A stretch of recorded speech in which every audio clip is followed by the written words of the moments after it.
आप कुछ टिप्पणी करिए उन कायदे कानूनों पर जो एसएमई के आईपीओस को गवर्न करते हैं, जहां पर सेबी ने और एक्सचेंजेस ने लगाम कसी है इन टर्म्स ऑफ कितना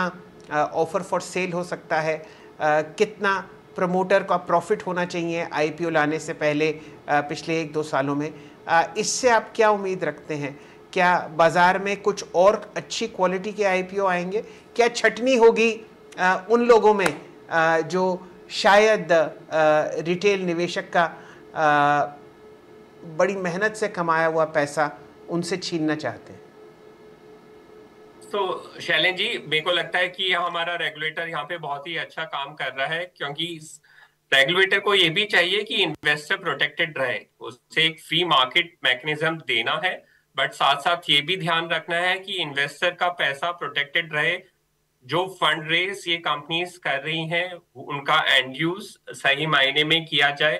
कंपनीज के अकाउंटिंग गवर्नेंस प्रैक्टिस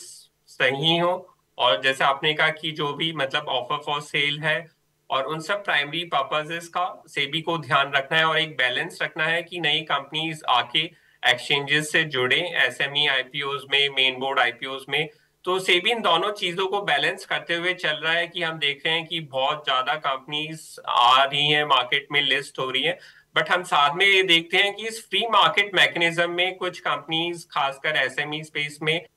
इस इन चीजों का फायदा भी ले सकती हैं। तो इसलिए सेबी का ये बैलेंस अप्रोच लेना बहुत ही इन्वेस्टर्स के लिए लॉन्ग टर्म में फायदेमंद होगा, जिससे सेबी ये ध्यान दे रही है कि किस तरीके से फंड रेज हो रहा है, किस फॉर्मेट में फंड रेज हो रहा है, इससे इन्वेस्टर्स प्रोटेक्टेड रहें, और जहां उन्हें डाउट आ रहा है तो वो उन आईपीओस को होल्ड भी कर रही हैं। तो ये मीडियम से लॉन्ग टर्म के लिए शैलेंज जी ये बहुत ही अच्छी अप्रोच है।